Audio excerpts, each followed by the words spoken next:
Welcome to Radio Free South Africa. This is your host, Karin Smith. Tonight we are going to start, which I hope to keep on as a monthly series, on the well-known people in South African history.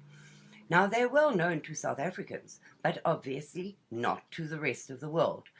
And we drop these names into shows all the time, so casually, expecting that the rest of the world will know who we're talking about. I suddenly realized that actually they don't. So I asked my good friend, Cuan Elgin, the author of that magnificent South African history, Bulala, which you must read. He's put the whole story of South Africa into a novel form, but it is factual. It is a wonderful book that I always use for my research. So do go to Amazon, have a look for Bulala by Cuan Elgin, and educate yourself on the story of South Africa. It is full of heroes, of fights, of noble savages, of historical figures. It is a wonderful, wonderful read. So do yourself a favor and get yourself a copy. Cuan Elgin, for me, is one of the best historians of South African history because he puts it in a form that people like to read. He puts it in context. He makes the people real. He makes the situations real. He paints the most beautiful verbal pictures of South Africa, our stunning, stunning, beautiful country. And I think that may be because he was a safari person for many, many years and toured the country from tip to tip. I'm sure he's been from Cape Town to the Mozambique border, to the Zimbabwe border, and everywhere in between. So he knows firsthand how beautiful our country is, what it has to offer, how it was 20 years ago, and how it is today. He puts everything into context. He paints beautiful pictures. So I'm very proud to have him as our historian of the historical figures of South Africa. Welcome, Cuan. Thank you, Karin, and it's nice to speak to you again, and thank you for that glowing introduction and that very nice punt for our country. Thank you. Well, it is. Cuan, no matter what ails the country, it is still the most beautiful country in the world. It may not have the infrastructure it once had, but Mother Nature doesn't care about that. You're quite right. We are blessed with excellent weather. We've got very varied scenery, from deserts to forests to mountains. In a way, a microcosm almost of the United States, with a bonus of elephants and lions thrown in. And of course, our South African today comprises 11 different tribes, if you call the white African a tribe as well, and they've been called that more than once. Then we are a diverse people with a diverse landscape, a diverse culture. And I think with our current rand currency being rather weak, unfortunately, it makes it a very affordable place for foreigners to travel. Surprisingly, South Africa was actually voted the cheapest country to retire to recently. India was a close second.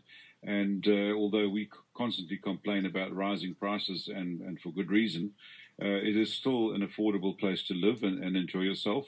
The infrastructure, as you point out, is perhaps not as good as it was at one stage, but it's still pretty good. And the roads are exceptionally good. I've heard Australians, for instance, who come out here in some numbers, say that our road network is actually far better than Australia's, and we're proud of that. It means that travel is comfortable. We have good highways, we've got good byways, and the towns themselves, most of them, are very welcoming in terms of bed and breakfast hotels of a very high standard. Some of the lodges, safari lodges, we classify as the best in the world. We don't. Let's say the World Tourism does. Cape Town is constantly voted as the best city in the world to visit, and that would be a must on any visitor's agenda. And then what we call the Garden Route, which is up from the Cape, up the East Coast, It's about a 2 or 3 day drive, circular drive, where you can see the coastal regions, the mountainous areas, and the deserts all in a couple of days. And then the west coast, very different, on the cold Atlantic side, more desert, but magnificent in its own way. And then, of course, the world-famous Kruger Park, which is in the northern regions of the country, which is subtropical. And the interior is on a plateau of an average of about 5,000 feet. Johannesburg, in fact, our biggest city, is at 1,750 meters, which was close to 6,000 feet.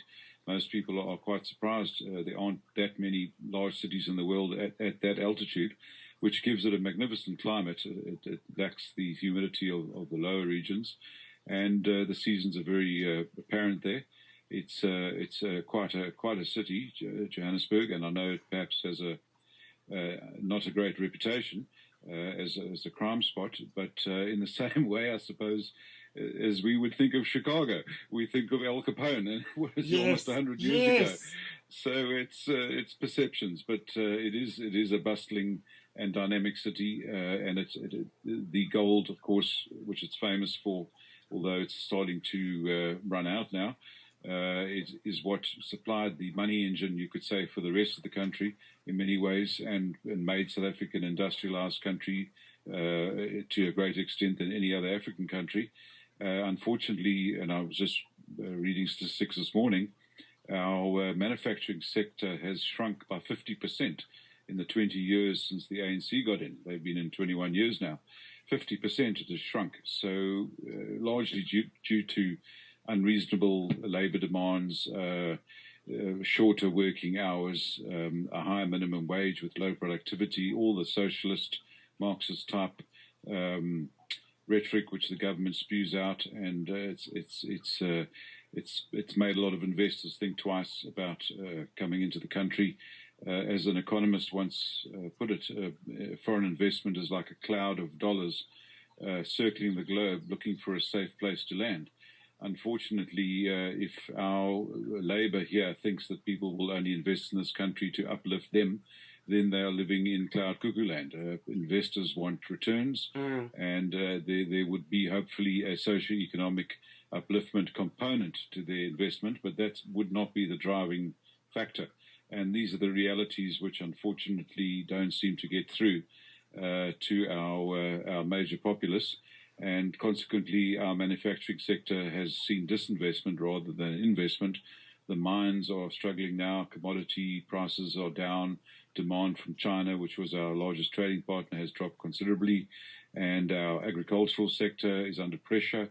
Our farmers are constantly vilified, as the Marxists do. The first people they pick on are the landowners, and those, of course, are the farmers, who own the largest amount of land for good reason, and they are constantly demonized, vilified. They're under severe attack, physical attack. We've lost something like 4,000 of our precious farmers brutally murdered in the last 20 years, which is something like 10% of our farmers. And extrapolated to the American situation, United States, where I believe you have something like 2 million farmers, that would be 200,000 of your farmers murdered in 20 years. It's an unbelievable comparison, but it is a real one, because statistically that's how it would look. I think America would be absolutely stunned and amazed and be crying genocide if they lost 200,000 farmers to brutal murders in 20 years.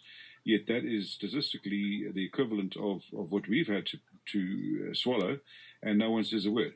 We do, but no one seems to hear. So all these factors discriminate against mostly the white folk, who are 8.5% of the population now. At one stage we were 20%, but our population has shrunk as close on 1 million South Africans have left for greener pastures, as others have been killed off, and as the birth rate has dropped. On the other side, the birth rate's increased, and people have flooded into the country. It's very easy for someone from the north of us in Africa to come into the country. They can just about walk in, and our borders are basically porous. They don't have to have any capital to invest. They don't have to have any skills. They don't even have to have a visa half the time. And they just come into the country and very soon form squatter camps around the towns, and then demand infrastructure, demand housing, demand electricity, all of which has to be paid for by the ever-shrinking pool of taxpayers. So all those factors count against us as a minority here, yet we are still, after 360 years, we're still here. And we intend to be here for the foreseeable future, because we belong here, we're born here, bred here, and many South Africans are 10th, 12th generation. We know no other homeland, and we're Africans. It's only our skin color that makes us anything other than what is perceived to be African, but we are very much Africans, and we're very proud of our country that we built in spite of everything, and we would like to try and get on board those thinkers and thought leaders and influential people abroad, especially in the media, who perhaps in the past had a negative perception of white South Africans. We'd like to try and rectify that perception in their minds by showing our real history, which is rather different to the one which has been presented over the years. And, we are our own worst enemies in many ways. We did many things wrong. We made many mistakes in the past, and those mistakes still haunt us. But we've moved on, and we've had a full democracy for a couple of decades now. But unfortunately, the current regime has seen fit to go back on their commitment to making it a non-racist democracy, yes. And they've enforced and instituted over 100 anti-white labor laws, which have basically relegated the whites from the economy, from the major economy, and they just can't get jobs in corporates. They can't get jobs in government departments or quasi-government. They can't get government contracts, etc., etc. So they've been sidelined, and it's most unfortunate because that was the most educated, skilled sector of the population. So a lot of whites are struggling now, and it's not through lack of trying. It's because of racist legislation, which amazingly the ANC has instituted and enforces against all expectations, all the commitments and promises that were made during the negotiations before the first elections in '94 were on those lines, that there would be no more racial discrimination or discrimination on the grounds of race. That was all considered a given, and it was very much part of the Constitution, but loopholes are always found, and now the popular way of explaining it away is calling it leveling the playing fields, affirmative action, black economic empowerment, which is BEE, and we've also got broad-based black economic empowerment, but all it's done is enrich a very small black elite who have been given preferential shares in mines, particularly in big corporates. They've been given directorships, and none of it really earned by honest toil. It has been through patronage, and unfortunately, it's done is enriched a very small elite. The average black person who struggled in the past is still struggling now, and in many ways is worse off. Mm. So it's a shame. The potential was there, and to some extent still is there, to make this country something absolutely exceptional and special. We were an African powerhouse in the past. Now we've slipped down the rankings. We are number 2 in Africa in terms of our economy. Nigeria has overtaken us. Yeah. And to our shame, the president of Nigeria recently said that South Africa is the most corrupt country in the world. This is coming from a Nigerian. And he said one could get a bachelor's degree in crime in South Africa. Well, I think he underestimated it. You can get a master's degree in crime here and corruption. Unfortunately, the example is set right at the top. Absolute blatant corruption. And whenever a special unit is set up in the police to investigate white-collar crime, the first people they nab are government people. So immediately that unit gets disbanded and called something else, and it all starts all over again. So unfortunately, the example that's being set is not good. and trickles down. So we have to admit it now. Yes, we are a corrupt country now, and it's a great shame. It was founded on Christian principles, this country, Calvinistic in many ways, and there always was, of course, an element of corruption. There always is, and in fact, the gentleman we're going to talk about this evening, Jan van Riebeeck, who is considered the father of the old South Africa.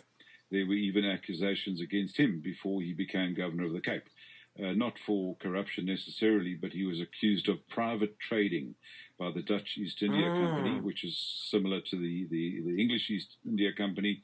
And of course, they had a lot to do with the founding of New York, originally called New Amsterdam. And New York, in fact, might surprise many of your listeners, was founded within a year of Cape Town. So there's a lot of correlations between our histories, but we can get into some more depth on Jan van Riebeeck himself as we go along. Cuan, that was a marvelous summing up of South Africa today, because what I like about what you said is that, yes, the minority white people are discriminated against, but the overall picture of that country is suffering and poverty, except for that handful of elites, as you said. The enormous black population is suffering horrifically under this ANC government. And the one sort of faint light I see shining in that is that even they are beginning to see that President Zuma's government is not good for the country. Although where that will lead and who they think should take his place is a story for another day. But right now, even the black masses are saying no. Under apartheid, we had jobs. We had clean cities. We had lack of crime. Minimal crime. I mean, obviously there's crime no matter what. But we had minimal crime. We were safe, secure. We mostly had jobs. And now, where are they, those poor people? Black and white alike. You're quite right in saying that I think there has been something of an awakening amongst the proletariat, shall we say. The average black South African, I think, has seen and watched with some dismay the goings-on at high level and the corruption which is being exposed. And immediately that is exposed, a commission is set up, and of course the commission generally just fudges the whole thing and it goes away. Yes. Supposedly goes away. But yes, there has been an awakening of sorts. Unfortunately, we look to the north of us, Zimbabwe, which is really a basket case. They used to call it the breadbasket of sub-Saharan Africa. Now it's a basket case. They had the highest inflation in the world. They had notes printed in trillions of Zimbabwe dollars. I think everybody knows the disaster that Zimbabwe has become. But we have that example right on our borders. And unfortunately, Robert Mugabe is still seen by the ANC as something of a hero because he, to put it crudely, gave the finger to the white minority and threw them off their farms. Yeah. But he did that in a response to that very same thing, that there was an awakening amongst the black electorate in Zimbabwe that he was corrupt, that his whole administration was corrupt, that they were essentially a despotic and corrupt administration, and that the country was going downhill. And when he realized that he was losing support, Mugabe, he used his trump card. Or shouldn't say trump, should I? His ace. He said to the Wovets, we call them, as it sounds when they say it, war vets, which were the liberation forces that he controlled during the liberation struggle in Zimbabwe up until 1980. He said to them, take the land. So immediately he deflected the criticism of his government and the growing resistance to it by saying, take the land. And those white farmers who were still there, many had left, but there was still a lot. And the agriculture was doing reasonably well, and they had good export markets, and the currency was still reasonably strong.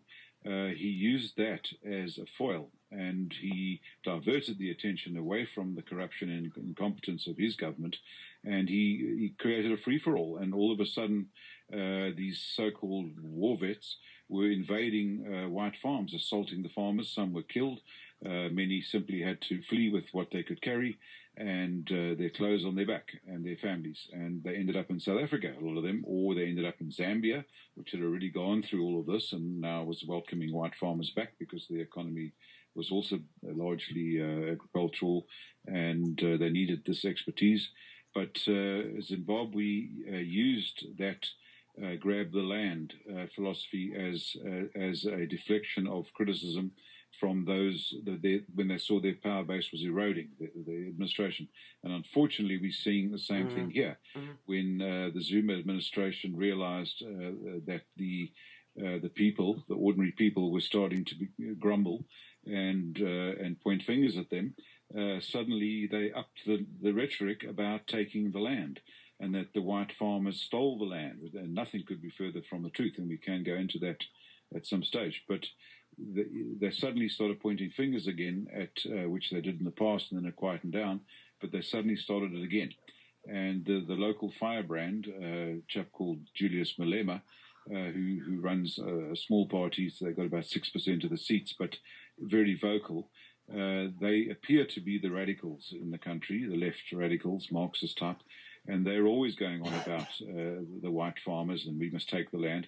And suddenly the ANC saw, well, if that's what the radicals are saying, and we start saying it, we'll get their votes. So it's very cynical, and in fact, I think although the EFF, as they're called, Malema's crowd, the Economic Freedom Fighters, EFF, the joke is that it stands for everything for free. Yeah. But of course it isn't. But they appear to be the radicals, and that makes the ANC look a bit more moderate. So I think they like having them around in a perverse sense. But the ANC is far from moderate, and something I need to point out is that the entire cabinet of the ANC is black. There's a couple of white faces in deputy posts, but they're communists. They've never been part of the mainstream in this country. They've never stood for election. They've never garnered a single vote.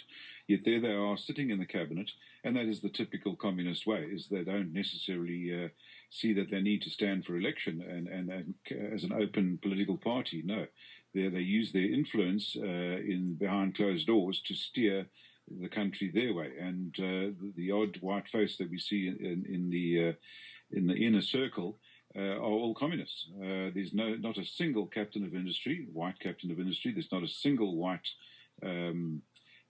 big businessman or anybody of any real influence who could put some sense into the decisions that are being made in this country, certainly on the economic side. They've been completely excluded. And in fact, our most wealthy, what would we call him, a mogul, is a chap called Johann Rupert. He's the son of the famous Anton Rupert, who established many, many industries in this country in the past. And he has basically inherited this entire world of finance and how economics from his family. And he's a sensible guy. And he gets berated by the Zuma administration as a majority capitalist, neo-racist, imperialist, every kind of Marxist label that they can possibly put on him. Yet he's the richest man in Africa. I mean, this guy really could do a lot to help. And obviously he has a lot of expertise and business sense. And they don't use people like that. They don't bring these people into the fold. They don't make the real powerful men, the white men who have got great economic power. They don't make them feel part of the country. They constantly vilify them, and you can't blame them then for taking their investments offshore. So the country loses again. So instead of using the enormous white expertise which was available when the country changed hands from the old nationalists to the ANC, instead of bringing them into the fold and using that expertise, they've sidelined them, they've alienated them, they've vilified them. Instead of using the core of competent and skilled and well-educated white folk who were very willing to help this country grow and very willing to to let bygones be bygones, because wrongs were done on both sides, not just on the one. And that's something we need to go into in terms of our history. But instead of making us feel part of the new South Africa, we've been completely alienated, completely sidelined. And as I mentioned, well over 100 racist labor laws instituted against the minority whites, who are now down to 8.5% of the population. So really, they keep talking about redistributing the wealth, the government. They're going to redistribute the wealth. Well, I can say that categorically the wealth has already been redistributed. There is no more. The mines are largely now owned by black shareholders, and their boards are mostly black directors. You just have to drive through an industrial area and see factory after factory, which was established by white folk with their own capital, risking their own money to establish these businesses, employing many, many black folk, mostly black folk. They are being vilified as the problem. They're not the problem, they're the solution. But who could blame them for seeking greener pastures? And I think that is a wonderful opportunity which should have been grasped with both hands by this government. We still talk of them as a new government. In fact, they've been in for 21 years now, so they're certainly not new. Governments change hands much quicker than that in the West. If you even look at the UK, Labour, Conservative, whatever, they change every so often, at least once a decade, you could say. We've had now over 2 decades of exactly the same party ruling us, and they have not taken the opportunities that were available. They have not welcomed the whites into the economic fold. They've shunted them out, and it's starting to show. The cracks are starting to show. It's a great pity. We still, as I say, fortunately, the country itself is so magnificently beautiful that tourism is still doing very well. And generally speaking, it's safe enough to visit, especially if you have a guide. He's going to take you to the places where you will be safe. And even driving self-drive holidays, if one sticks to the main routes and goes to the good places, then there's no problem. And fortunately, that is pretty well booming, our tourism industry. And the weak rand, that is the double-edged sword. Of course, everything for us becomes more expensive. All imports become more expensive. But for the visitor, everything looks remarkably cheap. And the quality of the food, the quality of the wines, the quality of the hotels, the game lodges is superb. So a wonderful place to visit. And as somebody who's been in tourism, I'm semi-retired now, but who was in tourism for 30-odd years, it's gratifying to see our country, much as we love it, through the eyes of a foreigner. They are absolutely blown away, if I can use that expression. It is. We like to say the most beautiful country in the world, and I know America is a magnificent country and very much larger than South Africa. And I know people talk of California as being magnificent and very similar in many ways to the Cape Peninsula, which we'll get round to, the establishment of the Cape, which is what we're supposed to be talking about. But we do like to proudly say, if not the most beautiful, one of the most beautiful countries in the world. And we encourage and urge people to visit, because the more that come, the word gets out. And also it exposes those in our population who haven't had a worldview, who have been pretty parochial in their thinking, to realize there's a much bigger world out there, and we can't always relate everything to South Africa. We have to see it in a world context. The world, as they say, has now become a village. If something happens in one country, it affects another. And this is why we had this debacle recently where the President, Zuma, they say it was done because he wanted a compliant Minister of Finance who would okay various shady deals, and which of trillions of dollars of who knows what. I don't even want to talk about it because it might be national security. But either way, a good black Minister of Finance was booted out, so it wasn't anything to do with his competence. He was a good, steady chap called Nene. He was booted out, and another bloke put in, who was also a black chap. It's all been going on over and above our heads here. He was put in. He lasted a long weekend because the world reacted so negatively to this change that they said, "Why have you fired a competent Minister of Finance and put in an absolute nobody, a backbencher, who doesn't have the qualifications, doesn't have the experience. This is not good. And it created such an outcry and a furore that Zuma, to everyone's surprise, actually backtracked. First time he's ever done anything like that. Actually backtracked on one of his stranger decisions, and he got rid of the new bloke and put in a chap who'd served before very well, an Indian chap, and Pravin Gordhan, and he's now back in after some years of not being Minister of Finance, and steadied the ship. But in that 1 week of chaos, the rand shed an enormous part of its value, our currency. It's created huge damage to the country in the eyes of the world, the financial world, and it's, of course, it halved the value of people's investments, their pensions. It created enormous damage to the economy of the country. One man's decision to put in somebody who would, a yes man, who would follow his orders, and that all these orders from abroad for various things would be approved. And we know by now, we're cynical enough to know that no huge order is placed abroad for equipment of any sort for South Africa without there being kickbacks. That is just the way it is now. So we're almost cynical enough to suggest that these things are only ordered because there are kickbacks. And we're talking of huge money, and the corruption is all pervasive now. So it's starting to show, and we're ashamed of that.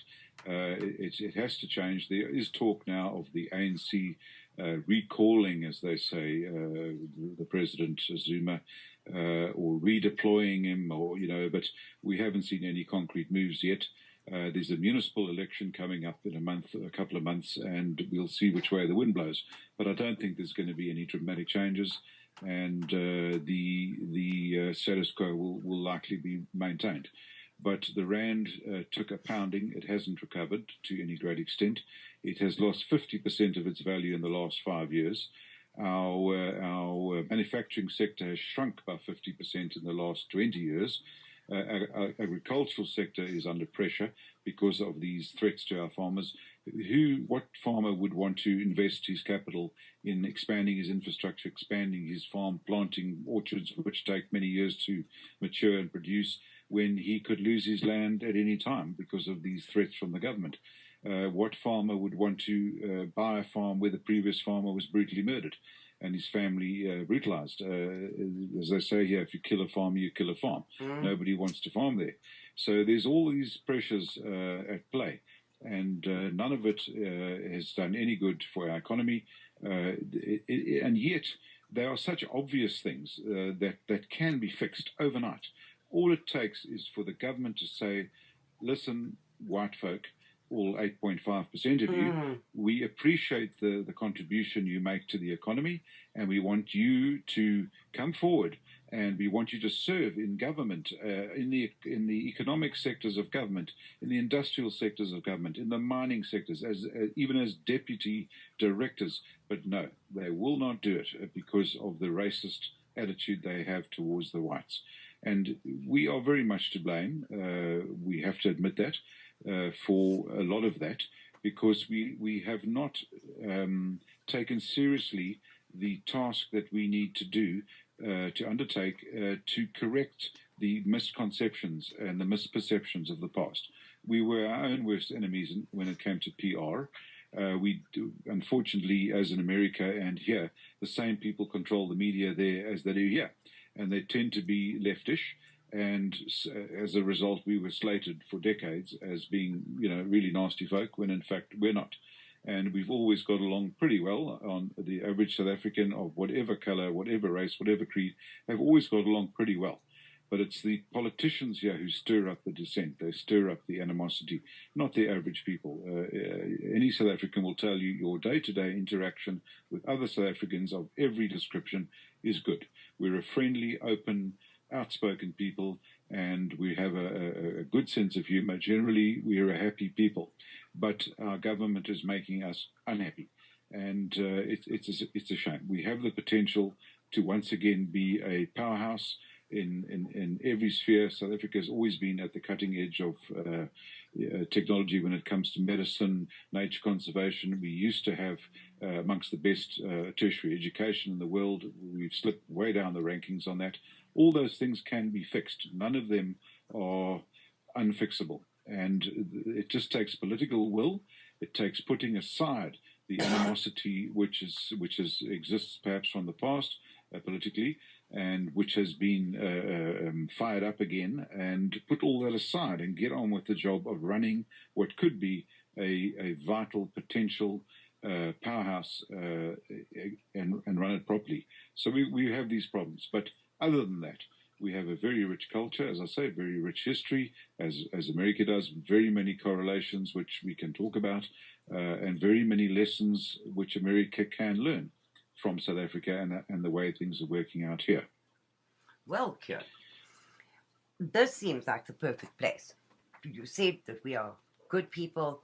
We get on well, generally speaking, one-on-one relationships amongst all races. We're a friendly people. We created a first world country, and we can do it, return it to what it once was. So it seems like a really good place to say, right, where did we come from? How did these people start? What happened? The deepest, darkest Africa. How did this tribe of Afrikaners, white South Africans, how did they begin? So tonight, in our series, the first person we are going to talk about in this series of historical figures of South Africa is going to be the father, the founder of South Africa, Jan van Riebeeck. We know him, well, we know about him, but the rest of the world does not. So, Cuan, let rip. Thank you, Karin. Jan van Riebeeck was, well, his full name was Johan Antonizoon van Riebeeck. And he was born in Culemborg in the Netherlands, son of a ship's doctor. And he himself qualified as a physician and worked as a ship's surgeon for the Dutch East India Company, which were known as the Verenigde Oost-Indische Compagnie. He was transferred to the Eastern Realms in Indonesia, which, like Jakarta, they called Batavia, the Batavian Republic. And he operated as an administrator, displaying distinct talent. He'd soon done rather well for himself, and too well, some thought, as I alluded to earlier. Too well, some thought, for a Dutch company man.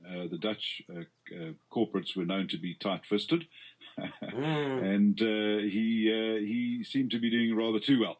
And he was eventually accused of private trading. This is in the East Indies. And he appeared before what we'd call a disciplinary board these days, and a similar thing there. But he was essentially exonerated, but they were going to keep an eye on him. But he was a very able administrator and a very intelligent chap with an industrious, inquiring mind. He had an abiding interest in botany, and he was offered the position of a governor, in a sense, of the Cape of South Africa, which was originally called by the early Portuguese explorers the Cape of Storms, for very good reason, a very dangerous cape for shipping. But to create a better perception and encourage people to come here, it was changed to the Cape of Good Hope, which sounded a lot more positive.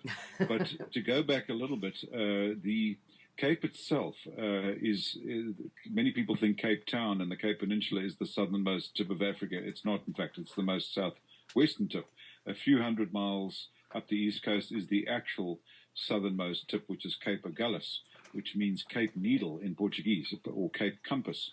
And I'll tell you the reason for that. But essentially the area was very sparsely populated by what were known as Khoi. They are not sub-Saharan Negroes as such, or Bantu, as they're sometimes referred to, the sub-Saharan Negroes. They were not black folk as such.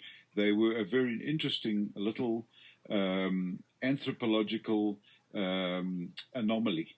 They're very small people. The average height would have been below 5 feet.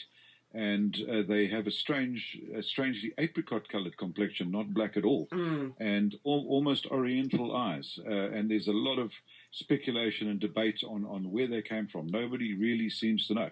but there's there were two distinct branches of this Khoi.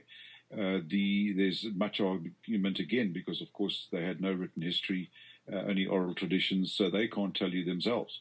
But anthropologists and historians have pieced together a narrative, and it goes along the lines of two separate branches. The first to arrive many thousands of years ago, what were called Bushmen by the early settlers, the early European settlers, because they essentially lived in the bush, and they in fact call themselves today the ones that do survive as distinct as a distinct tribe or a little nation.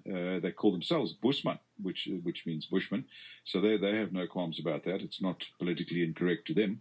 But they were called by the other branch, which were the Khoi, which means men of men, who were a slightly taller and slightly more advanced branch, who arrived some few thousand years after them. But the original ones, which were called Khoi San by the Khoi, means men who have nothing, because literally they had nothing. They didn't have possessions. They didn't consider that possessions were important. They didn't have cattle. They didn't have goats. They didn't have sheep. They had nothing. They hunted. They were essentially Stone Age men, and they used little bows and arrows with poison tips, and they were expert trackers, and those who survive as distinct Bushmen or Khoi San today, the Sun as they're called, S-A-N, they are still expert trackers, the ones who live in the wilderness, and they would hunt for a living and gather what herbs and fruits they could from the veld. Veld really means field, wild fields in Afrikaans or Dutch, veld. They would forage and hunt. And they lived a fairly peaceful life. They had little clans. There wasn't much in the way of warfare between them because they realized that every life was precious and they couldn't afford to lose people. They lived in clans of about 30. And every member of the clan was important for their survival. Things were tough. This is Africa. You've got wild animals. You've got hostile landscapes. You've got great heat and thirst and droughts, and it's an extreme environment, most of it. And so they had their own strange clicking language, clicks and whistles. It was onomatopoeic. It was based on what they heard in the wilderness, the sounds of the birds and the animals, the wind. Their language was based on those sounds, and they could communicate pretty well amongst themselves. They even contrived some fairly moving poetry in this clicking, whistling language. So that was what is supposedly politically incorrectly called Bushmen, but they have no problem with that name. Those were the San, or Khoi San. And they arrived, as I mentioned, many thousands of years ago. They painted some very beautiful rock paintings in the caves around South Africa, and they lived pretty peacefully. Then along came another wave, and these were the Khoi. As I mentioned, slightly taller and similar looking, but more advanced. They had cattle, longhorn cattle. They had fat-tailed sheep. They had dogs. Again, no written language, but they made little, almost tents out of sticks and animal hides, which portable tents, and they were pastoralists. And as they moved along and the grazing grew thin from the pressure of their stock, they would move along again. And they had picked up basic workings with soft metals like copper, so they were substantially more advanced than the first wave. And these folk moved down steadily through and assimilated to some extent with the existing the Bushmen, the San, but generally kept themselves, and they made it as far as what is now called the Cape Peninsula, southwestern part of Africa, the southwesternmost point. And they lived in the area. They didn't build anything. They didn't establish towns. They had little, what we would call a kraal, which is almost like a corral, which would be a little fortified enclosure, fortified with thorn branches and sticks and so on to keep out lions and hyenas away from their livestock. That was about it, other than their little tents. And they lived happily enough. And then there was almost a degenerate sector of them who became known as strandlopers, which is a kind of a Dutch Afrikaans name, which means beach walkers, who were essentially beach combers and scavenged off the beach. So that although they were from those people, they were in themselves a little bit separate, and they were cave dwellers. Essentially, they would live under overhangs on the Cape Peninsula, Table Mountain, the famous flat-top mountain. In that whole area, they would live under rock shelters. And they, again, also built nothing, had no written language, obviously, and they would mainly scavenge off the beach. And they built stone traps, piled up stones when the tide was out in the shallows of the sea. And when the tide came in and the waves went over these rocks, they would bring in fish. And as the waters receded, as the tide went out, these fish would be trapped behind these stone fish traps, and they would then spear the fish. And they lived essentially off the beach. They would harvest mussels and shellfish, and some of these stone fish traps are still there after all these many years. So they were the original inhabitants of southern Africa, not the black sub-Saharans. And for the government today, which is composed almost entirely of black sub-Saharan Negroids, to say that they own the land and that we stole the land, it's absolute rubbish. The only people who have any claim really to being the Aboriginals or the original or indigenous people are in fact the Khoi. Yet they have assimilated to a large extent with each other, the Khoi and the Khoisan. There was some interbreeding with the southernmost black tribe, which eventually made it down around about the same time as the whites were moving up, and they eventually clashed. But there's some assimilation, the Xhosa, as they're called, and Nelson Mandela himself, as you can remember, he was a fairly pale-skinned African, and that was because he had Khoi blood in him, besides Xhosa, which was his actual tribe. So a fair bit of crossbreeding there. And then some of the early European settlers, in fact, interbred with some of the local Khoi. So there became an admixture, and they ended up as what is today called Cape coloured folk, and that's what they call themselves. And in Afrikaans, they call themselves bruin mense, which means brown people, as opposed to black people.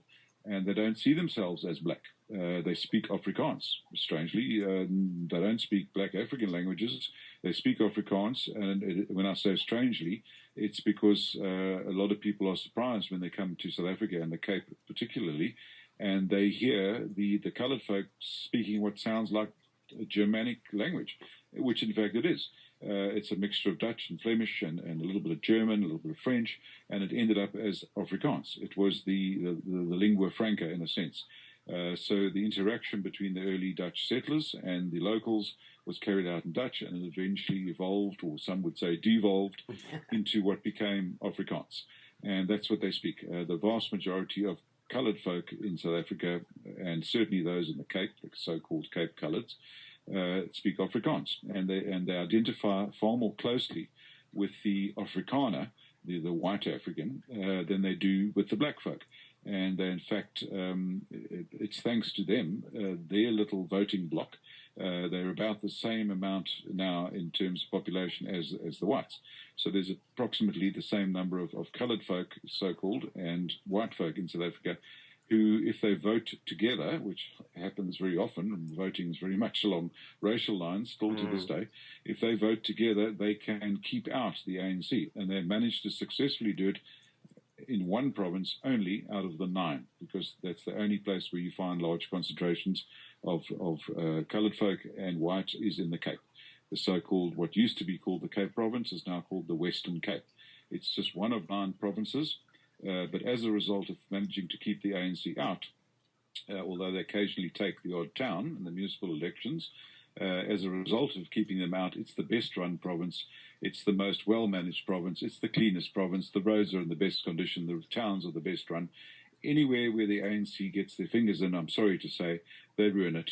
And they know that themselves if they had the courage to actually admit it. So they are desperately always trying to take the Western Cape away from the only viable opposition at the moment, which is running this Cape. And for a brief period, the ANC did actually win Cape Town, the metropolitan area of Cape Town, in the early parts of the year 2000, 2003, I think it was.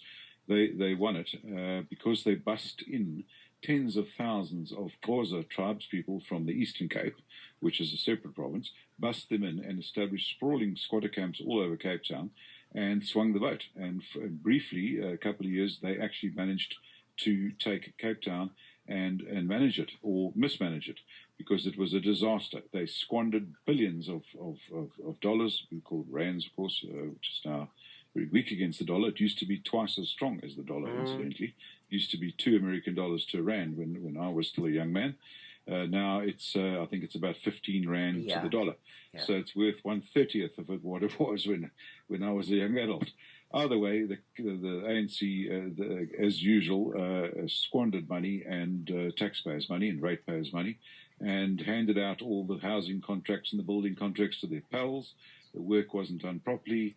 In many cases, the contractors just ran off with the money. And eventually, the people of Cape Town themselves rose up against this and voted them out democratically and got rid of them. But they are absolutely desperate to try and retake at least Cape Town, if not the whole of the Western Cape. So it's a constant battle to try and keep them out. This is the one province that generates enough tax to run itself quite happily. It grows enough food to feed itself. Yet a huge chunk of the tax that is gathered here ends up in Pretoria and is squandered on the other provinces under bad circumstances. So there's often talk of the Cape, the Western Cape, seceding from South Africa. There's a lot of people who think that's a good idea. Of course, the government ANC would hate that idea because they'd be losing their tax slaves. Yeah. They'd also be losing the most scenic part of the country, and it would end up as an African monarchy, you could say. I could see investment flooding in here if it did happen. But at the moment, the opposition here has got bigger ideas than just running the Cape, and they actually have illusions to running the entire country one day, but that's a long way off, and I don't know if we'll ever see that, but they do like to think that. But just getting back to the original inhabitants, they were then, of course, shocked to see ships arriving off their coast, and this is way back to 1488, when the Portuguese explorers, Portugal was the maritime power of the day, they started seeking a sea route to the Far East and to India, the Spice Route as it was known, looking for a passage around the Cape. And they did, in fact, eventually find one, which is simply follow the coast of Africa. When you get to the bottom, turn left and follow the coast all the way up. And strangely enough, the first explorer who actually rounded the Cape without knowing it, Bartholomew Dias, in 1488, they were blown out to sea by one of the many storms here. And when they finally gathered their wits, they realized that their compass was pointing due north, which meant that they had rounded the Cape already and that they were off what became known as Cape Agulhas, Cape Compass, for that very reason, that the compasses were pointing due north. And the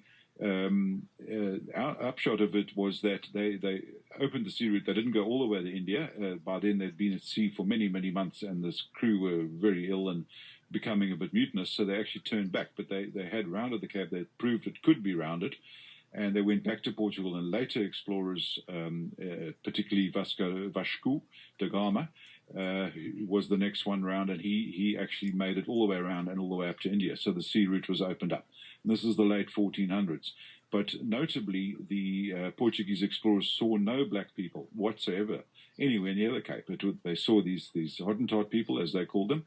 Well, the Dutch called them that later, but the Portuguese saw these people, which were known as Khoi, and they were not black Africans. They were, as I've described them.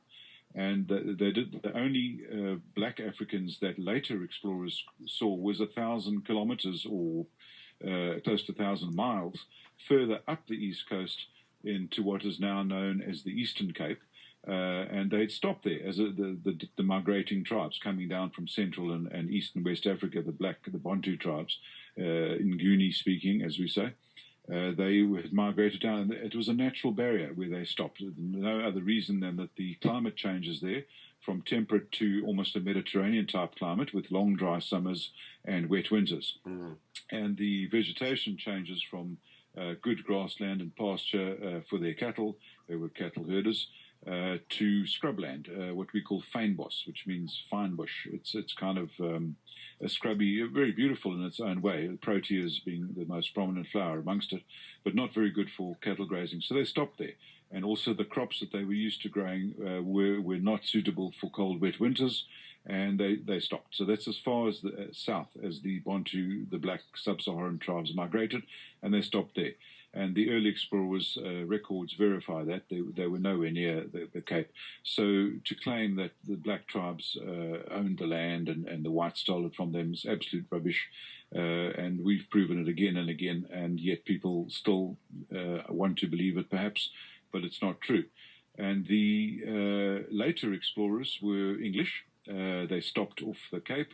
They dropped anchor in some of the inlets, and they explored to some extent, but they didn't settle. They moved on. It was considered pretty hostile.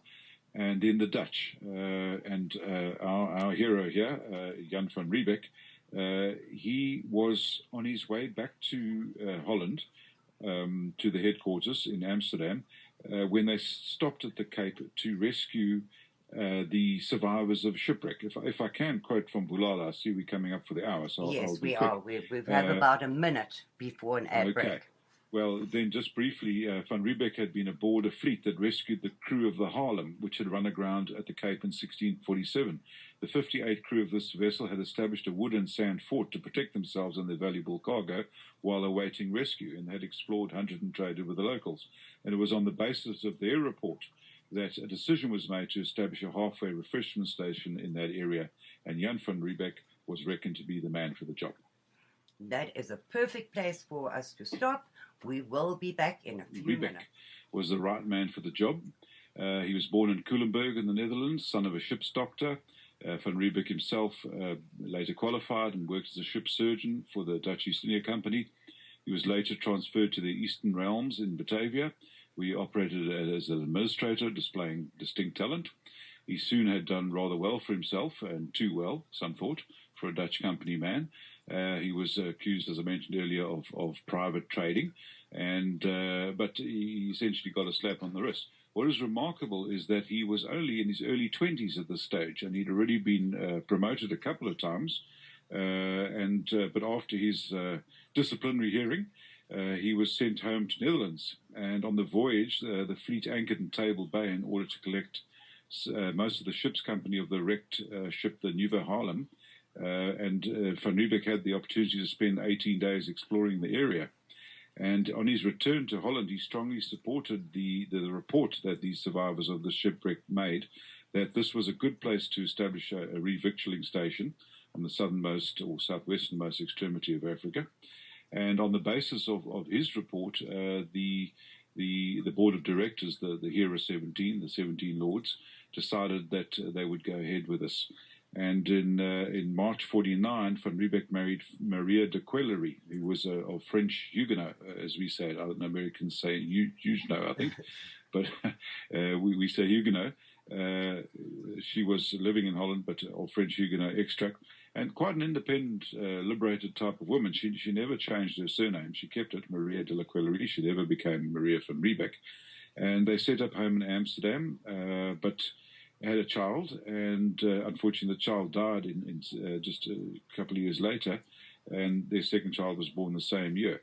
And during that period, Van Riebeck, as I say, he was an up-and-coming corporate man, and still in his early 20s, and he was by then, of course, later 20s. He had already been sent to the Barbados in the Caribbean, to Greenland, and various places on exploratory trips for the company, looking for trade and trade routes. And when the company directors decided to establish this outpost, they decided he was the man. And he was an intelligent, industrious man with an inquiring mind. As I say, surprisingly, he was still in his 20s when all of this happened. And he was sent out to the Cape.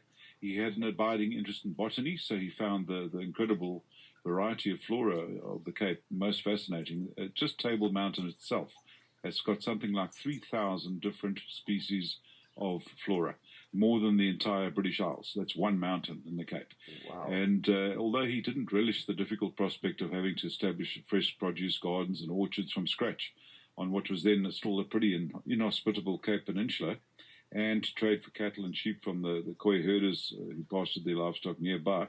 He thought that the opportunity to investigate the floral kingdom would hold some appeal, and he went out in 3 small ships, the Dromedaris, on which he took his wife and 2 nieces and their son, and 2 other supply ships. Interestingly, it took 4 months in those days to get from Holland to the Cape. 4 months. A modern liner would do it in a week or 2, and of course you can do it overnight by air these days. But in those days it took 4 months, and they only lost 1 man on their ship from sickness, but the 2 other ships which were sailing along behind them lost a total of 130 men. Wow. Mainly in those days from things like scurvy. And as they hugged the coast in West Africa on their way down, sometimes malaria. But loss of life was great in those days, and traveling by ship was hazardous. But in time, this talented man would become known as the father of South Africa. Nowadays, of course, he's called the father of the old South Africa, and the great Nelson Mandela, the father of the new South Africa. But either way, a handsome portrait of him was on the banknotes for many, many years of Jan van Riebeeck. Nowadays, we've got Mandela's face on the notes. Well, his first official task, Jan van Riebeeck, when he landed at Table Bay in 1652, was to build a jetty and a fort to protect the company's interests against a perceived threat from the Khoi, which never really materialized. And in fact, the fort, substantial as it turned out to be, never saw a shot fired in anger. They actually got on pretty well. There were some uprisings of the locals. There was some cattle theft and a few clashes, but essentially they got on reasonably well. And Van Riebeeck's first attempt at such a fortification was only moderately successful, to say the least. It was an earth-walled fort, which was subject to the ravages of the ocean waves and the stormy winds of the wet winters, and life within its damp, crumbling embankments was rather miserable. But Van Riebeeck wasn't easily deterred, and he then established a quarrying operation. And as the years went by and time moved on, a substantial fort, which is today called the Cape Town Castle, was built. It's a 5-pointed star-shaped fort, complete with a moat, and it grows where once only strandlopers, beachcombers, and Khoi herders had roamed, below the rugged flat-top mountain of towering above. And these cave dwellers watched these industrious strangers in some awe and wonder. Mm. And though the station was established as a mercantile operation for profit, one of the first things Van Riebeeck did was to establish the Calvinistic Dutch Reformed Church in South Africa. And they brought out a pastor, a Dutch Reformed pastor, and some of the earliest members of that little congregation were in fact converted and baptized Jewish merchants. Then Van Riebeeck instituted legislation providing for the welfare of the fauna and flora in the area. That's something else, as I say. We sometimes our own worst enemies, South Africans. We haven't had good PR in years past, and often it was said, "Oh, the whites came and raped the land and killed all the game." Yeah. It's absolute rubbish, and I can expound on it at some stage. But Van Riebeeck, virtually as soon as he arrived, he started issuing what they called placats, which is a legal notice or proclamation protecting the fauna and flora of the area. And in 5 years after he was there, all game and all birds were protected and would not be shot. They did have certain quotas for certain problem animals that, like what they called sea cows, which were in fact hippopotamus. They called them sea cows. To this day in Afrikaans, a seerkoei, a sea cow, is a hippopotamus. They were quite a problem and a very dangerous animal, so they were allowed to shoot a few of them for meat, etc. And he kept issuing these proclamations, these placats, these legal notices, which controlled the harvesting of ivory, horns, and feathers, and anything that was harvested had to be sold directly to the company. So they kept a good control of it. And unfortunately, of course, being a corporate and having taken the initiative to establish this refreshment station, they controlled the prices, which didn't go down well with the people who worked for them, because very often they felt they were being paid very low prices for their produce, and the more and more they wanted to farm on their own and supply to whoever they wanted, including other nations passing ships, which of course didn't make the Dutch happy. But either way, the game and flora were largely protected. And but as I mentioned, there was one or two uprisings by local Khoi, and on a rainy day in 1659, so that was 7 years after van Riebeck arrived, the day was chosen because the wet weather would make the matchlock muskets of the Dutch rather less reliable than usual. A major Khoi clan led by its chief called Daman, or a sub-chief perhaps he was, they're not too sure. He launched a series of raids on the new outlying farms. And he'd, in fact, this chap Daman, this Khoi, had been nurtured by the Dutch and even sent for a while across the sea to Batavia to be schooled in the Dutch language and to learn something of their culture and act as an interpreter. But he managed to hold the monopoly of the trade between his people, the Khoi, and the Dutch, and prevented any other clans than his own from even getting close.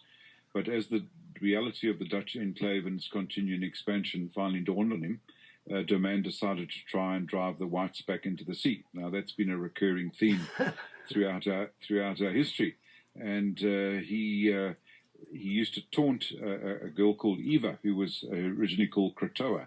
She was the loyal servant of van Riebeck's wife, Maria, who is referred to in history as Maria van Riebeck, but as I say, she actually kept her surname Maria de Quellery.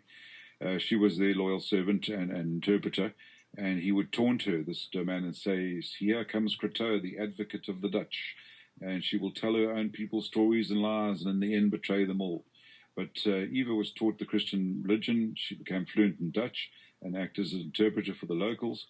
Anyway, these raids on the outlying farms briefly forced the settlers to move back closer to the protection of the fort, but Dutch military retribution soon restored the peace, and a truce was established between the Khois and the Europeans. And when I say European, it's because it wasn't just Dutch. At that stage, there were a lot of what almost could be called corporate managers, civil servants, etc., who were coming out to the Cape. Very many of them German. They tended to be on the military side and on the security side. We had Scandinavians. We had Flemish. And in fact, Afrikaans, which eventually evolved from the way the locals spoke Dutch there, has very many similarities to Flemish or Vlaams, as it's called there. And in fact, as a South African who can speak both English and Afrikaans, I find it much easier to understand Flemish these days than Dutch, because Dutch has evolved and has many modern words in it. Afrikaans has kind of stayed where it was. And it's to a modern Dutch-speaking person, hearing someone speak Afrikaans, it sounds to them like somebody reading out of a 400-year-old Dutch book, because it's almost an archaic language to their ears, but it's our language in everyday use here. And Van Riebeck did an interesting thing. When the Khoi were stealing cattle, he established a fast-growing almond hedge, very spiky hedge, and he planted it around the settlement to stop the movement of stolen cattle. It was only moderately successful, but remains of this spiky hedge survive to this day in the world-famous Kirstenbosch Gardens. They're still there.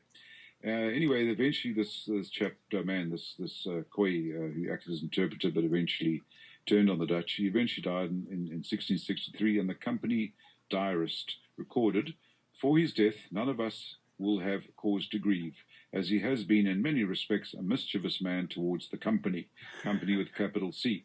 That would be the corporate of the day, the Dutch East India Company.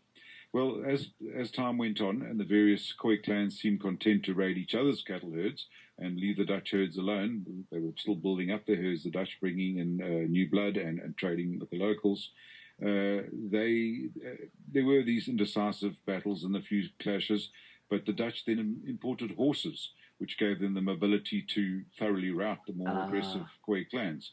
So things settled down again, and the origins of what is now called a Basotho pony in South Africa, which is a small version of what we call a boerpad, which is a farmer's horse, a regular workhorse, is an descendant of the horses that the Dutch brought in.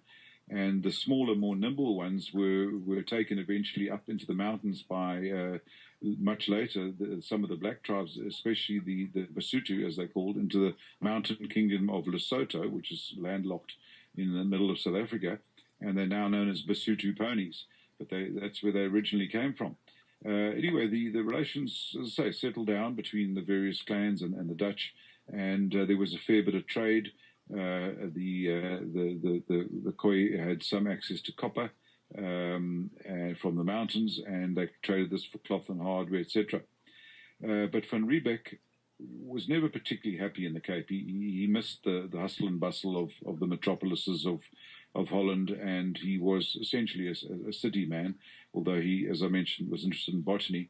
But he saw the slowly growing settlement around him, which was at that stage called Kaapstad, the Dutch name for Cape Town. It only later started being called Cape Town, but Kaapstad. And he considered it pretty much a godforsaken place. His wife wasn't particularly keen on it either, because she considered the locals pretty lazy. They didn't want to work even for fairly good pay. So they started to import slaves from their domains in the east, some from Madagascar, from Malaysia. And the first slaves were imported to the Cape.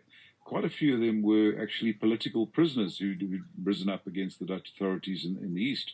And some were Muslims, so they introduced a new element to the Cape, Muslim religion, although today it's only perhaps 2% of the population of South Africa is Muslim. The vast majority are Christian.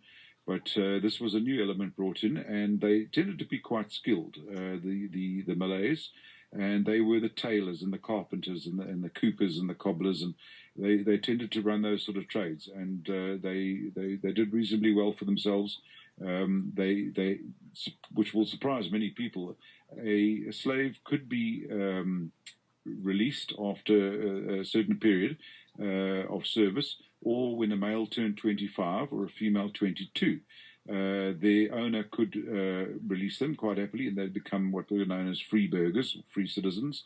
So they were not trapped in slavery. And of course, in those days, this is 360 years ago, slavery was common all over the world. It wasn't exceptional here. But there was a very strict law enacted right from the beginning by the Dutch authorities that the company may not enslave any locals. So no South African has ever been enslaved, and that will surprise people too, because I used to get, when my days of tourism, I sometimes get American visitors. We'd be driving through a beautiful mountain pass on a superbly built road, and I'd get a voice behind me saying, "Oh, was this pass built by the slaves?" And I'd say, "Well, no, why would you think that?" And they'd say, "Well, we heard South Africa was built by the slaves." And I'd take the opportunity to say, well, as a matter of fact, slavery was abolished in South Africa in the early 1830s, which was 30 years before it was abolished in the United States. And in fact, segregation as such only went on into the 80s, late 80s in South Africa, 25 years after the United States. So our histories have many parallels. And no, South Africa was not built by the slaves. This particular mountain pass, let's say we're on, was built by Thomas Bain, who was a Scottish road engineer. So, there is that perception that the country was built, by the slaves under the lash. It's not true. And we abolished, as I mentioned, slavery a good 30 years before the United States did. Either way, after 10 years of toil, Van Riebeck and his modest band of company employees had achieved moderate success. They had established vegetable gardens and orchards and irrigated by streams which tumbled down off the mountain.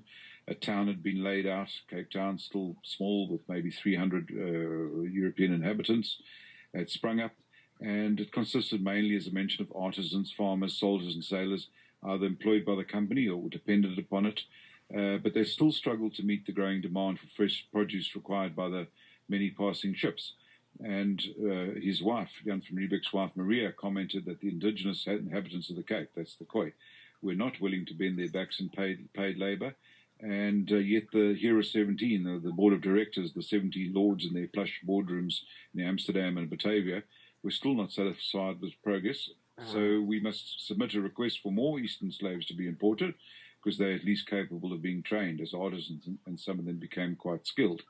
As I mentioned, the company had forbidden the Dutch to enslave any of the locals, and then a few black slaves started arriving from Portuguese traders off the African east and west coast, and they were considered robust, but also not that skilled.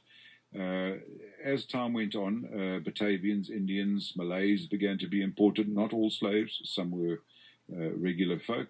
And the recruitment of officials, soldiers, tradesmen, etc., went on from Europe, bringing in Swiss people, German, Scandinavian, French, Flemish, And so the population of Cape Town grew under the governorship of Jan van Riebeck. He was considered a very fair man. He was firm but fair, and he gained the respect of those under him. Any doubts about his abilities were soon shed. He was a competent chap. And the Dutch, interestingly, had no interest in colonizing the Cape at all. They wanted to keep it as their private plantation, in a sense, to supply their ships.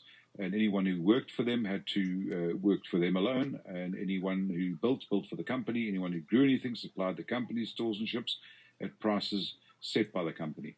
And as a means of escaping from this rather overpowering and all-pervasive economic control of tight-fisted Dutch corporate governance, many white citizens volunteered to work as laborers on the expanding farms. So these so-called sort of indentured servants of the company, after they'd worked a sometimes undefined period of time, arbitrarily determined by Van Riebeck, were granted the privilege of becoming freeburgers, so-called free citizens. And they were the first free white Africans. And they, of course, would have children, and those were the first white African citizens born. And this is in the 1660s, so 360 years ago, close to. And around that time in history, Peter Stuyvesant, a Dutchman, served as the last colonial Dutch governor of New Amsterdam in New Netherlands in the United States. And that, of course, became New York, and the area further north became New England. And then the British drove the Dutch out of the Americas.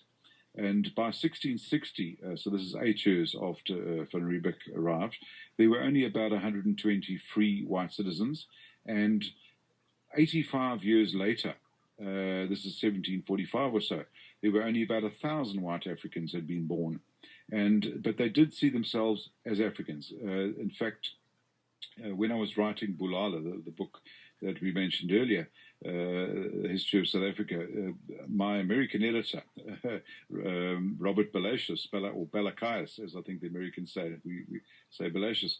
Balakias is a prolific author himself, and I would, in fact, call him a genius. I think he's written about 50 books. Wow. And he and I had many electronic tussles over the Atlantic by email because he's never visited South Africa. And there's a lot of colloquialisms which were difficult for him to understand, being American. For instance, to call an Afrikaner, a man of Africa, a white African, to call him a Dutchman is actually an insult. And Robert would say, but I know a lot of Dutch people and they're lovely people. I said, yes, indeed they are. So it's not that there's anything wrong with them. It's just that as early as this, back in Van Riebeck's day and in the decades following, those who were born in Africa started calling themselves Afrikaners or Afrikanders, yes, which essentially meant man of Africa. And in fact, in German or Dutch, if you speak of an African, you talk of an Afrikaner. But in this context, they were actually white. Although there were some bruinmense, brown people who were colored folk who of the admixture that was there, also started to call themselves Afrikaners. And to call someone a Dutchman in those days, the Dutch were still pretty sophisticated, wealthy people from Amsterdam. They wore the lace collars and the big wigs and the silver-buckled shoes and fancy dresses. So to call one of these rugged Afrikaners a Dutchman was to call him a dandy, that he dressed like a city guy, So it was kind of an insult, but it became a joke, and it's not an offensive thing here at all. But an Afrikaner is an Afrikaner, and a Dutchman is a Hollander. Very different. That was the difference. So this was a very slowly growing white population because the Dutch had no interest in colonizing the area. You worked for the company, that was it, and that's all that was available in terms of employment until the first few farmers started to break away and started buying land from the company, the land which the company had bought from the locals with good exchange. So they didn't steal anything, they bought it. And in fact, the people who sold it to them, in a sense, were really chancing their arm too, because they didn't own it either. They were wandering herdsmen in the area. So this is going back 360 years. I very much doubt that the modern Americans would entertain land claims from the original inhabitants of the area around New York to say that, they were the original first Americans, Native Americans, that they want their land back. the farmers here, as we call it Boers now, and I'll explain the difference between an Afrikaner and a Boer, if there is really a difference. They have been farming the land here as long as the American farmers have been farming the land in the United States. So I think it would come as a major shock to the American farmers to have somebody put on a land claim on his farm, because centuries ago his great-great-grandfather came through there with his cattle. It's a ridiculous situation, but that's what we've got here in this country now. Our farmers are under siege. The land is being claimed on spurious claims, backed by the government, because that's what they want. They want to take away the land from the landowners so that they control the land and the food. Control the land and the food, you control the people. It's the Marxist way. Excuse me. And in fact, the South African farmers, as I say, have been farming as long as the American farmers, and they have bought and sold land over centuries with title deeds and have every right to keep their land. Either way, the slow-growing population of whites became a problem eventually, because the whites never became more than 20% of the population of South Africa, even at their peak, which was around 4.5 million at that stage. It's now dropped to around 4 million, some say less, and they are now 8.5% of the population, so less than half of what they were 50 years ago in terms of percentages. By comparison, a few million Europeans, this is by the early 1800s now, a few million Europeans had been encouraged to settle in the Americas, and a few 100,000 had made their way to Australia and New Zealand. At that stage, there were probably only 1,000 white Africans, maybe two, at that stage. So it was a very slow-growing population, this future white tribe of Southern Africa. And some of the very first Dutch settlers, it has to be said, amongst whom there was a shortage of eligible European women, took Khoi or slave wives in those days, but this practice was soon outlawed. So apartheid isn't a new thing, and it's an extremely old thing. As early as 1685, the Dutch passed laws banning the relationships between Europeans or whites and the locals or blacks. And it was at some stage actually so strictly applied that if a man was found consorting with a non-white slave, he'd be flogged. The woman, they didn't harm the woman if in those cases, but they would be shunned, and it was against the law. And this is why apartheid itself in South Africa, which we are infamous for, lasted 40 years actually. Officially, the Dutch introduced it in a sense, but later the British came, they reinforced those laws, and so it went on. But the Afrikaner, the white modern-day African, has been blamed for this, when in actual fact the Dutch and the British instituted it. But apartheid, officially under the name apartheid, was actually only 40 years, which is about 1948 to 1988. That was official, and that's what we have the albatross around our neck to this day. Either way, many of the locals in the Cape converted to Christianity, and it became almost an unwritten code that you stuck to your own race group, and that was that. And many could justify it biblically. I think if one just has to read Ezra, the book of Ezra 9 and 10, it's pretty clear that that was the rule. And the difference between the Afrikaner and the Boer, if I could just briefly explain, they are the same people essentially, but the Afrikaner are those who evolved in a sense in the Cape. They grew into the Afrikaner people in the Cape. And then in the early 1820s, when the British had taken over the Cape, a lot of the Afrikaners who'd become pastoral farmers, trekboers as they were called, boer simply means farmer in Dutch, who were moving slowly inland with their cattle. They didn't want to be ruled by the British. They found them oppressive. The Dutch type language became second on the rung after English, and they just saw this as new oppressors. They thought they'd broken away from the Dutch governors. Now we had the English, and they started moving inland. So these trekboers eventually, in later years, in the mid-1800s, established two Boer republics in the hinterland, the Orange Free State, as it was called, named after the Dutch Prince of Orange, and the Transvaal or Zuid-Afrikaanse Republic, the first South African republic, which was known as the Transvaal, or Trans the Vaal River, and then Trans the Orange River, Orange Free State, and the Transvaal, the two Boer republics, and they called themselves Boers. And you got, of course, the Anglo-Boer War. There were two of them. The first one was more a series of battles. The second one was a full-scale war, which lasted 2.5 years, and that was known as the Anglo-Boer War, where Britain attacked the two Transvaal the Transvaal and the Free State republics to essentially steal the gold and the diamonds. Yeah. That was the bottom line. But they weren't known as the Anglo-Afrikaner War because the Afrikaners were essentially, as I say, in the Cape, and the Boers were in the north in the republics. And some of the Afrikaners in the Cape were loyal to Britain. They saw themselves as British subjects. And as a result, the Anglo-Boer War was almost a civil war in a way, because there were many Afrikaners in the Cape who didn't approve of their more independent cousins up country. They're almost jealous of them because of their freedoms, really, and were loyal to Britain. So it almost ended up in a civil war. But either way, that's jumping forward a bit. Back to Van Riebeck, Jan van Riebeck.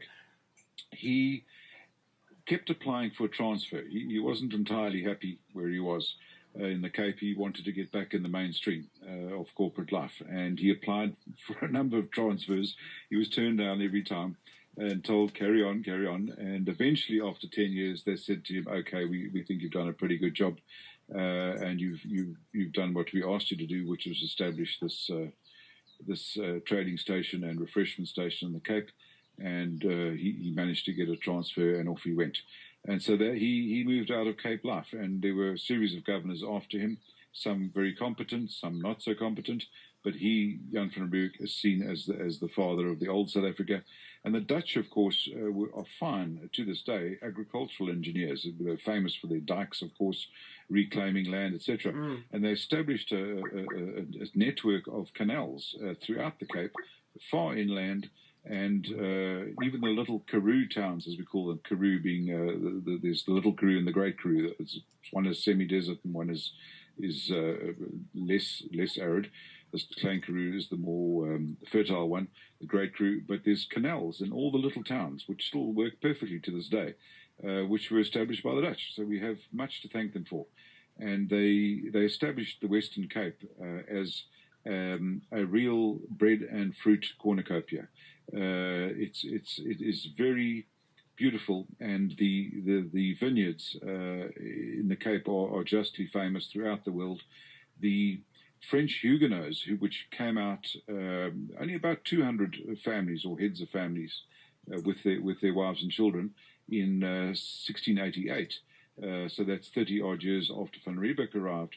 They came out from Holland. They'd fled to Holland after the Edict of Nantes was revoked, and they were then oppressed as Protestants.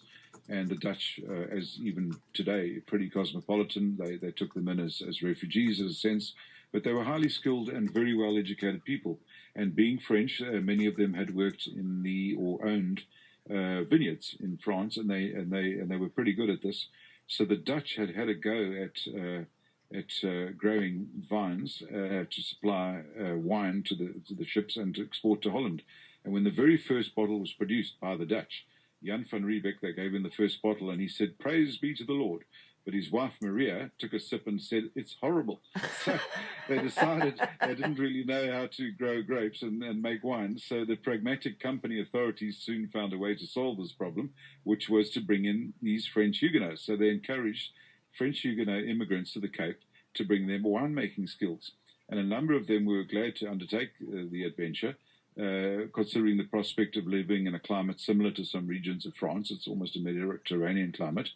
And due to the fact that the Cape was a Calvinist stronghold. So they were Protestants, very much so. They'd fled to Holland, as I mentioned, to escape the religious persecution in the hands of their own Catholic king, King Louis XIV, when he revoked the Edict of Nantes in 1685, which King Henry IV had granted to the Protestants to ensure their freedom of religion. Well, these Huguenots were granted so-called free passage on company ships and so-called given basic farming implements, seed, and some cattle upon landing at the Cape.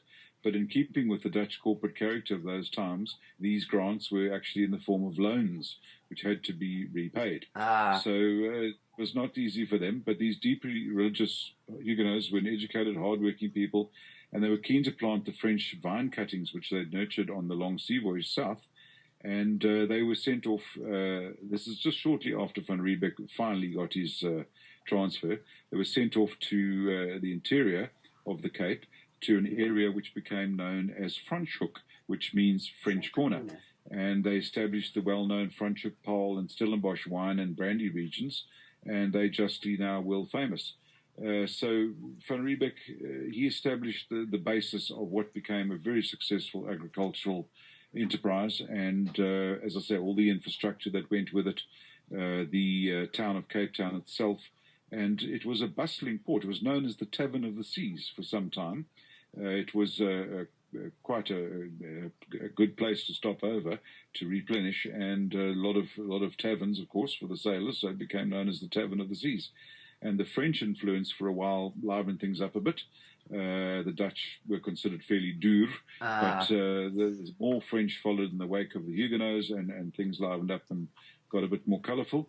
And the French, to this day, there's still families in the Franschhoek area who still speak French, but of course they also speak Afrikaans, and and Dutch was the language of the Cape, so they had to pick that up, and then later on English.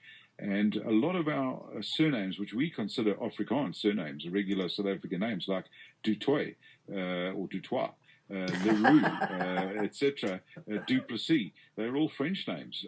We think they're Afrikaans names because they are such common names now amongst our Afrikaner folk that we consider them South African names, but they're in fact from the French Huguenot. So we have a smattering of German surnames, French surnames, Dutch surnames, Scandinavian surnames, English, of course, who arrived considerably later. They took over the Cape from the Dutch in about 1800. Initially, it was supposed to be a limited takeover, and they were going to leave as soon as things settled down and the wars with France and so on. They wanted to stop France getting hold of the Cape. But eventually they just took over, and there was in fact a battle fought between the Dutch and the English in the Cape when the Dutch realized that the English were actually invading. But they did take over, and for the next 100 or so years, the Cape was British, very much so, and Dutch became the second language after English.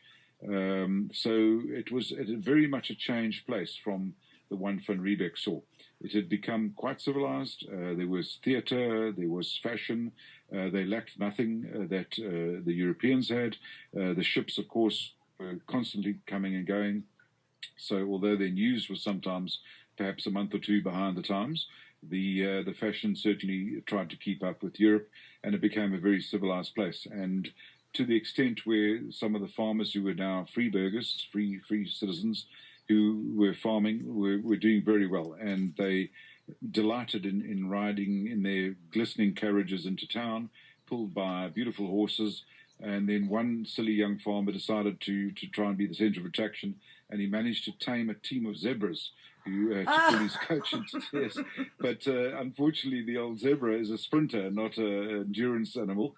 So they were pretty tired by the time they got to Cape Town. And he very embarrassingly had to replace them with scruffy old mules to pull his carriage back home again.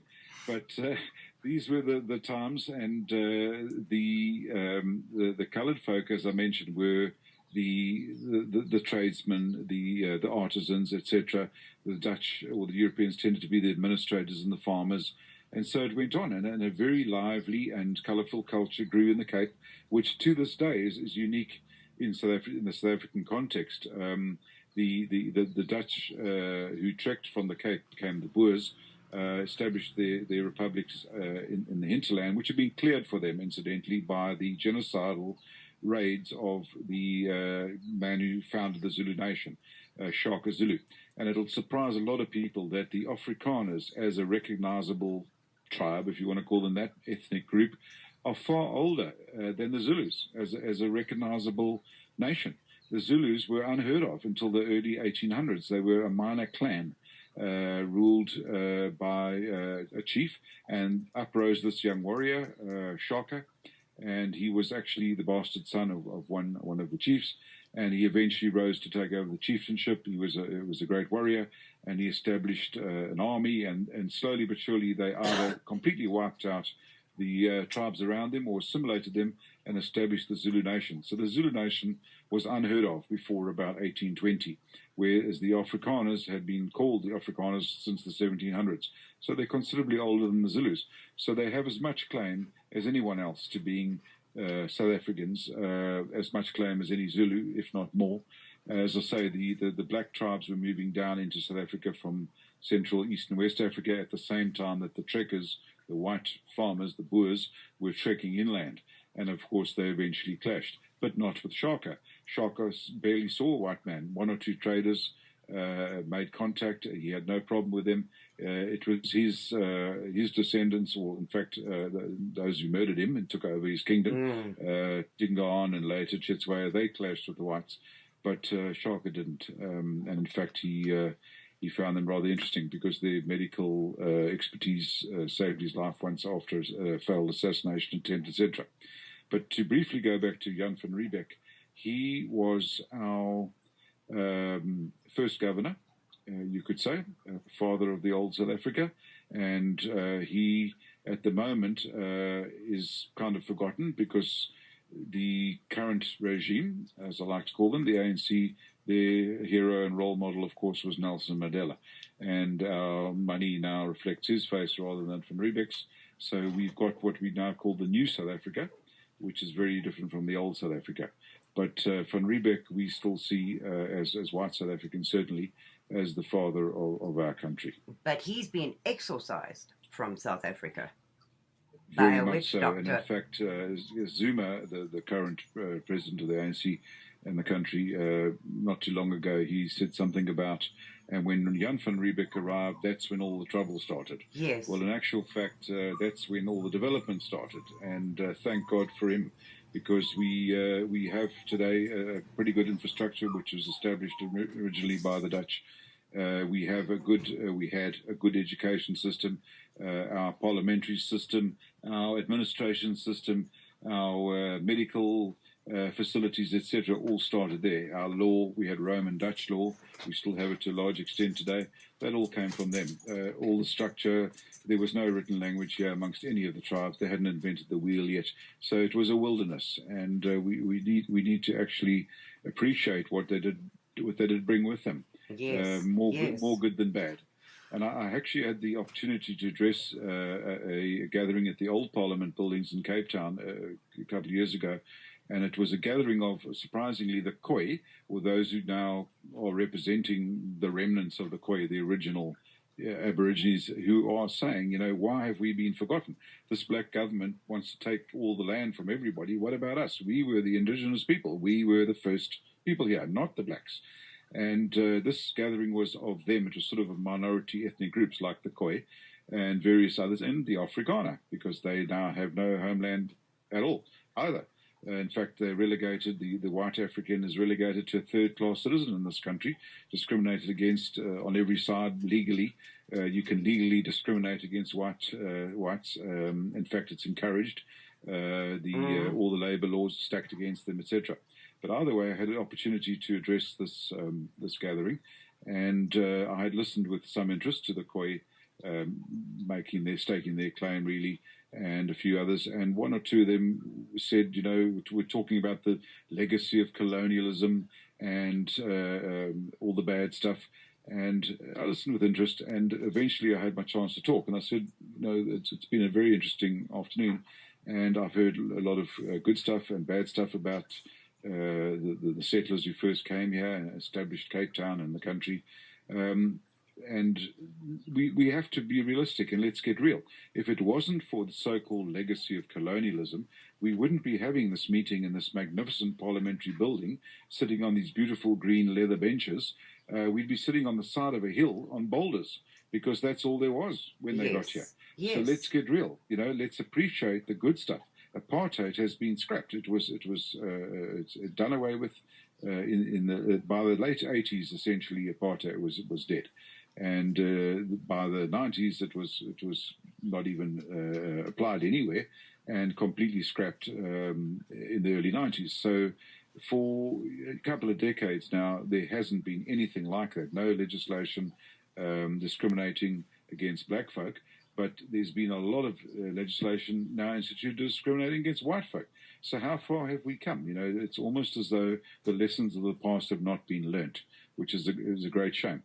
But we have been left with the good things of the so-called colonialism, and as I say, the Cape was never colonized by the Dutch. It was a refreshment station purely and simply, but the people who were born there, who became Africans, white Africans, they settled in the land, and they trekked inland and established South Africa. So they certainly aren't colonialists. In fact, they were colonized by Britain to a large extent. The British just came in and attacked their little republics and colonized them for quite a while. So we really do have a lot to be grateful for. We have a lot of good things in this country which were brought in by the Europeans, and it's about time that that was recognized. And South Africa would just be another African basket case if it wasn't for them. If it wasn't the European settlers, we wouldn't have a good education system, or we had until recently. It's really slid backwards of late. We have got a communist, a full-blown communist. He's, in fact, the head of the Communist Party, is the Minister of Higher Education in this country. So you can imagine what our university's curriculum is now and what they're being taught in the high schools, Marxist thinking. And unfortunately, you know, a tree is known by its fruits. Yes. And we can see there's very little good coming out of it. Our degrees from our universities were highly respected all over the world. And that is now not the case really anymore. And lately, you may have seen it on the news, there's been a big campaign by black university students called Rhodes Must Fall. Yes. And they're talking about Cecil Rhodes, which I'm sure will come up on your program at some stage. Cecil Rhodes probably wasn't the nicest guy. He was a ruthless businessman, but in his day he was highly respected, and he could lay claim to having built the modern South Africa. And he left his huge financial legacy to the people of South Africa and the people of the world in the form of scholarships to Oxford, etc. He left the Kirstenbosch Gardens, the grounds of the University of Cape Town are standing on, huge big public buildings. He left in his will to the people of South Africa, which is very generous, and I haven't seen that being repeated in the modern day. All the politicians seem to do is grab. They leave nothing to the people, whereas Rhodes did, and yet they want to pull down his statues. They're calling him imperialist, etc. And in those days, Britain was the great empire. He was part of it. He did a lot more good than bad, and yet his legacy is now being besmirched. So there's another. Well, it would probably be stretching it to call him a South African hero, except perhaps to some. But we have to come to some sort of term to describe him, and I would say that he would be one of the great personalities in South African history, as was Jan van Riebeeck. And certainly we have got a lot of culture and history which we owe to Jan van Riebeeck, because he brought civilization to the Cape of Africa. Absolutely. And you know, it would be interesting for me, Cuan, is to find out whether the Defukani killed more blacks than were exported as slaves. It would be very interesting for me. You know, Karin, no slaves were ever exported from Africa. Interestingly enough, no South African was ever enslaved. No, I know that, but they blame us. All over the world, the whites are frowned upon because of slavery. Oh, I see what you mean. And so it would be interesting to know whether the original Zulus killed more blacks than the whites exported. Well, the Arabs actually exported them. They were sold by their own people to the Arabs, who exported them to countries all over the world. But it would be interesting to have that comparison, whether we as white people, being responsible for slavery all over the world, actually enslaved more than the formation of the Zulu tribe killed. Well, certainly the estimates run from hundreds of thousands to millions that were killed in the Defukani, as you rightly called it, the Great Crushing, which was started by Shaka and continued by one of his runaway generals, Masilikatsi, as he moved north. They devastated the entire countryside, and the Trek Boers moving inland found huge areas completely cleared of any blacks that had all been killed by their own people, mainly the Zulus and what became the Matabele, which were a Zulu offshoot, who moved up into what was then Zimbabwe and crushed the locals in Zimbabwe, were the Shona.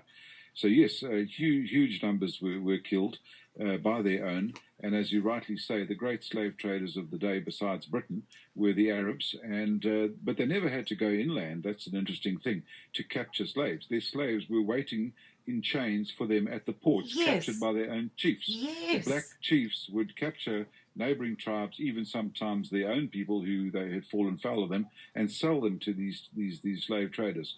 So the whites basically transported them across to the colonies, but they were sold into slavery by their own people. And it's interesting to note that Amistad, the famous movie, the Hollywood version of history, which is generally bunkum, had him, this poor African slave, finally being released, gaining his freedom, etc. What the movie doesn't mention is that he reputedly went back to Africa and became a slave trader. So a dose of reality is needed in history, a dose of facts. People like to go along with the Hollywood version. They think, oh, they must have done their research, so it must be accurate. Well, I can tell you now, it's not. And we watch in amazement at how history is distorted by Hollywood to suit various agendas and to deflect blame and etc. And the white people were the ones who ended slavery. People seem to forget that. And the British Navy for decades hunted the seas for slavers and captured the slave ships and freed the slaves, etc. It was the white folk who ended slavery. Nobody else did. We did. So we have at least that claim to say, yes, we were part of the slave trade for centuries, and for thousands of years slavery was very common. It was throughout the world, so we were nothing exceptional or special. But we were certainly involved, but we are the ones who forcefully ended it, the white folk, nobody else. The Arabs carried on, and to this day, some say still there's have a lot slaves. of slavery in North Africa, yes. Yes. So that you're absolutely right. Well, we're coming to the end of the show. That was the quickest 2 hours I've ever lived through. Cuan, I look forward to having you on again once we've decided who our next historical figure will be. And I thank you very much for giving up so much of your time to research and to record these shows. Thank you very much, and I look forward to the next one. Good night, everybody. It's been an absolute pleasure. Good night to you. Thank you for listening, and we will speak to you again next week, same time, same place.